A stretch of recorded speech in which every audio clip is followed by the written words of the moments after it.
ஓம் முருகா போற்றி. ஓம் சரவண பவ. ஒரு குழப்பத்திலிருந்து உன்னுடைய மனம் வெளிவருகின்றது. மீண்டும் வேறொரு குழப்பத்தில் சென்று மீண்டும் மாட்டிக்கொள்கிறது. ஏன் என்று யோசித்தாயா? வாழ்க்கையில் நிகழ்வுகள் தொடர் சங்கிலியாக நிகழ்ந்து கொண்டேதான் இருக்கும்.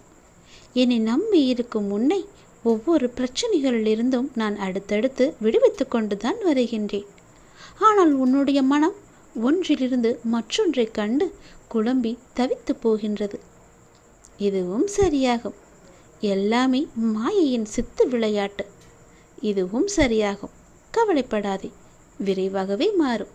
உன் குழப்பங்களுக்கெல்லாம் நிரந்தரமான ஒரு தீர்வை உன் அப்பா நான் தருகின்றேன். தைரியமாக நம்பிக்கையோடு செயல்பட்டு கொண்டேரு. எந்த ஒரு விஷயத்தை எடுத்தாலும் என் மீது நம்பிக்கை வைத்து செய். நிச்சயம் அது நன்மையிலேயே முடியும். இந்த வயதில் உழைக்காமல் வேறு எந்த வயதில் நீ உழைக்கப் போகின்றாய்? சோர்வு, தோல்வி இவை அனைத்தையுமே நீ தூக்கி எறிய வேண்டும். அதனால் வார்த்தையை பேசும்போது ஒவ்வொரு வார்த்தையும் யோசித்து பேசு. உன்னை கோபப்படுத்தும் சூழ்நிலை வந்தால் கூட அமைதியாக இரு. கோபத்தில் பொறுமையும் நிதானத்தையும் மட்டும் நீ இழக்கக்கூடாது. அமைதியாக செல்வது என்பது தோற்பது என்று கருதாதே. தோற்பது முக்கியமில்லை, இறுதியில் யார் நிறைவு அடைகிறார்கள் என்பதுதான் முக்கியம். உனக்கு பிடிக்காத விஷயங்கள் நடந்தால் அந்த ஒரு நிமிடம் என்னுடைய நாமத்தை உச்சரி. என்னை உன் நினைவில் கொண்டு வா. மற்றவற்றை நான் பார்த்து கொள்கின்றேன். நீ எங்கு என்னை பார்த்தாலும் என்னுடைய ரூபம் உனக்கு தெரியும். எங்கு நீ என்னை கூப்பிட்டாலும் என்னுடைய மொழி உன் காதில் கேட்கும். என்னுடைய வார்த்தை அது உனக்கு பலிக்கும். அதனால் எந்த துன்பம் வந்தாலும் கவலைப்படாதே. நீ தோல்வி அடைந்தாலும் கூட கவலைப்படாதே, துவண்டு விடாதே. உன்னை கை தூக்கிவிட உன் அப்பா நான் இருக்கின்றேன்.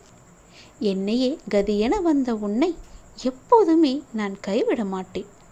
இப்போதைய சூழ்நிலைகள் உனக்கு சாதகமாக இல்லை என்றாலும் அதை பற்றியும் நீ கவலைப்படக்கூடாது. உனக்கான நல்ல நேரத்தை நான் உருவாக்கி காமிக்கின்றேன். இனி வரும் காலங்களில் உன் கைகள் ஓங்கி நிற்கப் போகின்றது.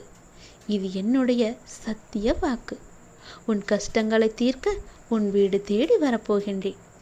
பிறகு உன் வாழ்க்கை ஒளிமயமாக மாறப்போகிறது. நீ ஏற்றும் விளக்கில் நான் ஒளியாக வரப்போகின்றேன். என்னை நீ உள்ளே அழைப்பாயா? உள்ளே வரலாமா? உன் அனுமதி இருந்தால் நான் வருகின்றேன். இனி எல்லாமே உனக்கு வெற்றியாக நடக்கும். மகிழ்ச்சியாகவே இருப்பாய். நல்லதே உன் வாழ்வில் நடக்கும். நான் உள்ளே வரலாமா என்ற அனுமதியை நீ எனக்கு கொடுத்தால் நான் உன் வீடு தேடி வந்து உன் வீட்டில் தீப ஒளியாக நான் எப்பொழுதும் நிரந்தரமாகவே இருப்பேன்.